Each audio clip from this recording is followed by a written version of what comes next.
নমস্কার। SIR notice অনেকেরই এসেছে। সেই লজিক্যাল ডিসক্রিপেন্সির কারণে এসআইআর নোটিশ এসেছে এবং এই নোটিশ আসার বেশ কিছু কারণ রয়েছে। প্রথম কারণ, সম্পর্কের ভিত্তিতে বয়সের পার্থক্য। সেই বয়সের পার্থক্য হচ্ছে আপনার বাবার থেকে আপনার যে বয়সের ডিফারেন্স যেটা রয়েছে ৪৫ বছরের বেশি এবং ১৮ বছরের কম, সেক্ষেত্রেও লজিক্যাল ডিসক্রিপেন্সির কারণে আপনার এসআইআরের নোটিশ এসেছে। এবং আরও কারণ রয়েছে, তার মধ্যে আরেকটি গুরুত্বপূর্ণ কারণ রয়েছে, এক ব্যক্তির ৬ জন সন্তান রয়েছে, সেক্ষেত্রেও আপনার নামে লজিক্যাল ডিসক্রিপেন্সির কারণে এসআইআরের নোটিশ এসেছে। এবং আরও কিছু কারণ রয়েছে, তার মধ্যে আরেকটি কারণ হলো গুরুত্বপূর্ণ কারণ, আপনি যার সঙ্গে লিঙ্কেজ করেছেন, ধরুন আপনি আপনার পিতা সঙ্গে লিঙ্কেজ করেছেন, সেই লিঙ্কেজে ২০০২ সালে এক নাম ছিল এবং ২০২৫ সালে যখন এসআইআর আপনি ফর্ম ফিল আপ করেছিলেন, সেক্ষেত্রে নামের কিছু পরিবর্তন হয়েছে। আপনার ডকুমেন্টে এক নাম রয়েছে, ২০০২ সালের ডকুমেন্টে এক নাম রয়েছে এবং জন্ম তারিখেরও কিছু প্রবলেম রয়েছে বা সমস্যা রয়েছে। সেক্ষেত্রেও লজিক্যাল ডিসক্রিপেন্সির কারণেও এসআইআরের নোটিশ এসেছে। এই কারণগুলি হচ্ছে মূল কারণ, আরও কিছু কারণ থাকলেও থাকতে পারে। এইবার মূল পর্বে আসা যাক, যে আপনি কি ডকুমেন্ট দেবেন। আপনার নামে এসআইআর হেয়ারিং বা এসআইআর শুনানিতে নাম এসেছে, কোনো রকমভাবেই আপনি আতঙ্কিত হবেন না। এটি শুধুমাত্র একটি যাচাইকরণ প্রক্রিয়া এবং কোন কোন ডকুমেন্ট নিয়ে আপনি এসআইআর শুনানিতে যাবেন বা হেয়ারিংয়ে যাবেন সেটা আপনাকে বলে দেই। প্রথমে ১ নম্বর, নোটিশ। যেই নোটিশ আপনাকে দিয়েছে বিএলও, যিনি বুথ লেভেল অফিসার রয়েছেন, সেই নোটিশের অরিজিনাল কপি নেবেন। এবং ২ নম্বরে রয়েছে এসআইআর ফর্ম।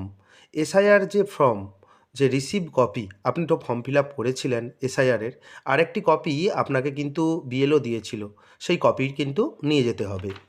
২০০২ সালের ভোটার তালিকা অর্থাৎ ভোটার লিস্ট প্রয়োজন।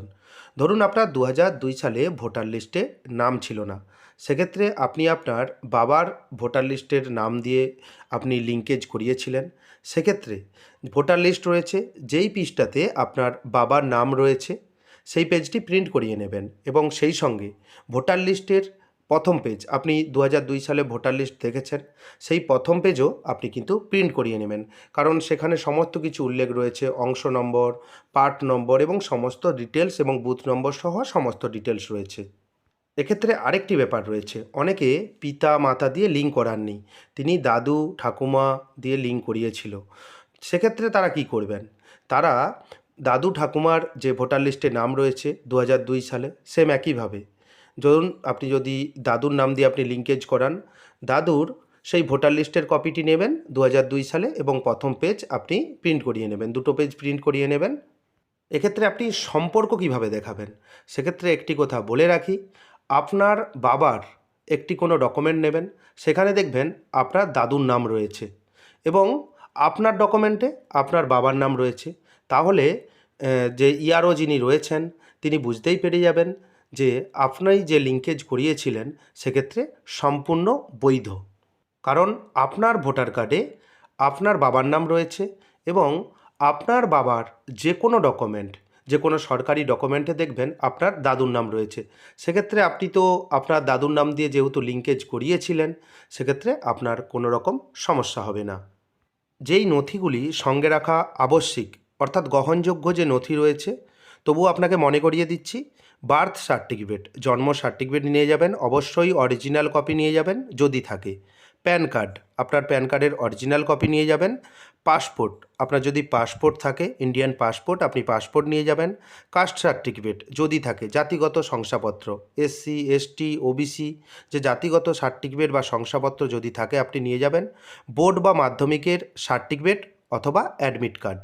আপনারা জানেন বেশ কয়েকদিন আগে মাধ্যমিকের অ্যাডমিট সংক্রান্ত একটি বিতর্ক চলেছিল, নির্বাচন কমিশন বলেছিল যে মাধ্যমিকের অ্যাডমিট কার্ড ব্যবহার করা যাবে না এসআইআর হেয়ারিংয়ে, কিন্তু সুপ্রিম কোর্ট নির্দেশ দিয়েছে মাধ্যমিকের অ্যাডমিট কার্ড আপনি ব্যবহার করতে পারেন। এবং বলা রয়েছে যে কোনো বোর্ড সার্টিফিকেট যেখানে বয়সের কথা উল্লেখ রয়েছে। এবং একটা কথা বলে রাখা ভালো যে অনেকেই কি করে 8 পাস সার্টিফিকেট নিয়ে চলে যায়, সেক্ষেত্রে কোনো গ্রহণযোগ্য হবে না। আপনি 8 পাস সার্টিফিকেট কোনো রকমভাবেই গ্রহণযোগ্য হবে না, 8 পাস সার্টিফিকেট আপনি নিয়ে যাবেন না। যে কোনো বোর্ড সার্টিফিকেট আপনি কিন্তু নিয়ে যাবেন, যেখানে বয়স লেখা রয়েছে, আপনার রিলেটিভের নাম লেখা রয়েছে, এবং আরেকটি ব্যাপার রয়েছে, 1971-এর আগের কোনো প্রমাণ যদি থাকে আপনি নিয়ে যেতে পারেন।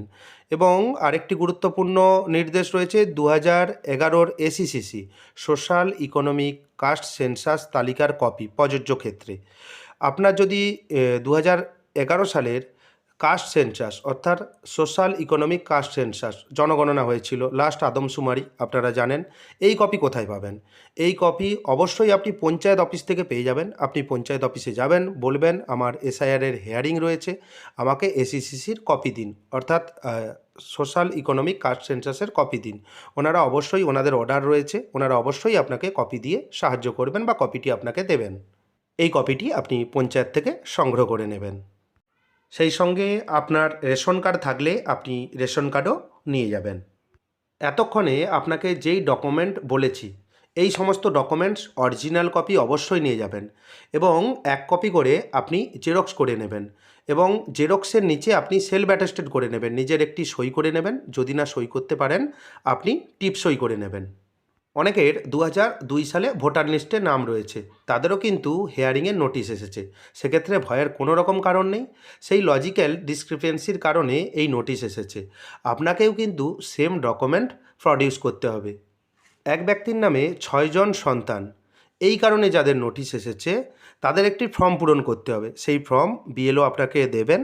আপনার এই ফর্ম নিয়ে টেনশন করার দরকার নেই, বংশধর সংক্রান্ত তথ্য প্রমাণ ও ঘোষণাপত্র। এরপর সবথেকে গুরুত্বপূর্ণ তথ্য আপনাকে মনে রাখতেই হবে, কি করবেন না। আপনি হিয়ারিংয়ে যাবেন, আপনাকে প্রশ্ন করা হবে, আপনি প্রশ্নের কিন্তু সঠিক উত্তর দেবেন, কোনো রকম ভুল উত্তর বা আপনি মিথ্যে কথা বলবেন না। সেই সঙ্গে আপনি যেই ডকুমেন্ট প্রডিউস করলেন বা যেই ডকুমেন্টস আপনি দিয়ে ভেরিফিকেশন করছেন, সেই ডকুমেন্ট জাল ডকুমেন্ট বা নকল ডকুমেন্ট বা ডুপ্লিকেট ডকুমেন্ট কোনোভাবেই আপনি দেবেন না। সেক্ষেত্রে আপনি কিন্তু পরবর্তীকালে সমস্যায় পড়তে পারেন। হেয়ারিং শেষ হলে আপনাকে একটি রিসিভ কপি দেওয়া হবে, সেই রিসিভ কপি আপনি কিন্তু সযত্নে আপনি নিজের কাছে রেখে দেবেন। এই হেয়ারিং সংক্রান্ত কোনো রকম আপনার জিজ্ঞাসা থাকলে বা কোনো রকম প্রশ্ন থাকলে আপনি কমেন্ট বক্সে প্রশ্ন করবেন, আমি যথাযথ উত্তর দিয়ে সাহায্য করতে পারবো। ভিডিওটি কেমন লাগলো জানাবেন। চ্যানেলে নতুন হয়ে থাকলে চ্যানেলটিকে সাবস্ক্রাইব করে দেবেন পরবর্তী গুরুত্বপূর্ণ আপডেট পাওয়ার জন্য। যদি ভিডিওটি ভালো লাগে ভিডিওটি লাইক করে দেবেন এবং বন্ধুদের মধ্যে বেশি বেশি করে শেয়ার করবেন। ভিডিওটি দেখার জন্য আপনাকে অসংখ্য ধন্যবাদ।